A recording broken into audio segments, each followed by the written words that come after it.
আল্লাহবার ইবলিস সম্পর্কে বলছেন, ইবলিস আদমকে সেজদা করলো না, সূরা কাহফের মধ্যে ওয়াইজ কুলনা লিল মালাইকাতি ইসজুদু লিআদম ফাসাজাদু ইল্লা ইবলিস। আমি যখন ফেরেশতাদেরকে বললাম যে আদমকে সেজদা করো, সবাই সেজদা করলো, ইবলিস করলো না। ফাফাসাকা আন আমরি রব্বি, সে তার রবের আদেশের সাথে ফাসেকি করলো, মানে রবের আদেশ মেনে না চলাটাই ফাসেকি। আর নবীজি বলছেন ওয়াসাদা কাবিলুহুম ফাসিকুহুম, একটা কওমের নেতৃত্ব দিবে ফাসিক ব্যক্তি, যে আল্লাহ পাকের হুকুম আহকামের পরোয়া করবে না। ওয়াকানা যাঈমুল কওমি আরযালাহুম, সমাজের সবচেয়ে নিকৃষ্ট মানুষকে কর্তৃত্বের আসন দেওয়া। এগুলো হচ্ছে কিনা সমাজের মধ্যে? আরো বলছেন ওয়াজাহরাতিল আসওয়াতু ফিল মাসাজিদ, মসজিদগুলোর মধ্যে শোরগোল হট্টগোল বেড়ে যাবে, যাচ্ছে কিনা? যখন এমন হবে নবীজি বলছেন ইয়াখসিফুল্লাহু বিহিমুল আরদ, আল্লাহ রাব্বুল আলামিন ওই সম্প্রদায়কে এই ভূমি সহ নিচে ধসিয়ে দিবেন বলে নাউজুবিল্লাহ। এখন ভূমিধস ভূমিকম্প আসছে কিনা? আরো বলছেন নবী সাল্লাল্লাহু আলাইহি ওয়াসাল্লাম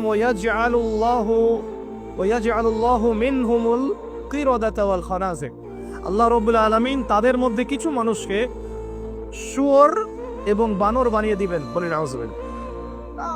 আর মানুষ কিন্তু বাহ্যিকভাবে বানর হয় না, দেখা যায় ভিতর থেকে বানর হয়ে গেছে, ভিতর থেকেই বানর হয়ে গেছে। ভিতর থেকে বানর মানে কি? বানর হচ্ছে এমন প্রাণী যে পাবলিকলি জেনা করে, পাবলিকলি জেনা করে। বানরের স্বভাবটা আপনাকে বলছি, বানরের স্বভাব কি? প্রাইভেট লাইফ আর পাবলিক লাইফের পার্থক্য বানর বোঝে না। কোন কাজগুলো প্রাইভেট লাইফে করতে হয় আর কোন কাজগুলো পাবলিকলি করতে হয়, এই কমন সেন্সটা বানরের নাই। আমার কথা কি বুঝতে পারছেন? প্রাইভেট লাইফ মানে যে কাজগুলো আমরা ব্যক্তিগত জীবনে করি, গোপন কাজ। আর পাবলিক মানে যে পাবলিকলি আমরা সবাই বসে আছি এখন, পাবলিক লাইফ। তো প্রাইভেট লাইফ আর পাবলিক লাইফের পার্থক্যটা বানর বোঝে না। আর আল্লাহ পাক কি শাস্তি দিবেন? বানর বানিয়ে দিবেন। সত্যি সত্যি কি মানুষ এখনো বানর হয়েছে? কাউকে দেখেছেন যে মানুষ থেকে বানর হয়ে গেছে?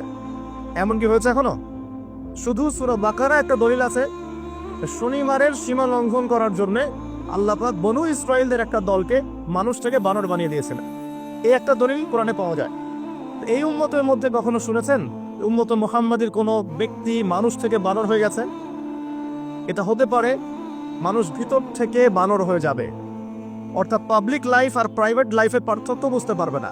এমনটা হচ্ছে কিনা? মানুষ এখন পাবলিক লাইফ আর প্রাইভেট লাইফটা একাকার করে ফেলছে না? বিয়ে করেছে, স্ত্রীকে দেখবে সে, ভালোবাসবে সে, স্ত্রী সাজবে তার জন্যে, এগুলো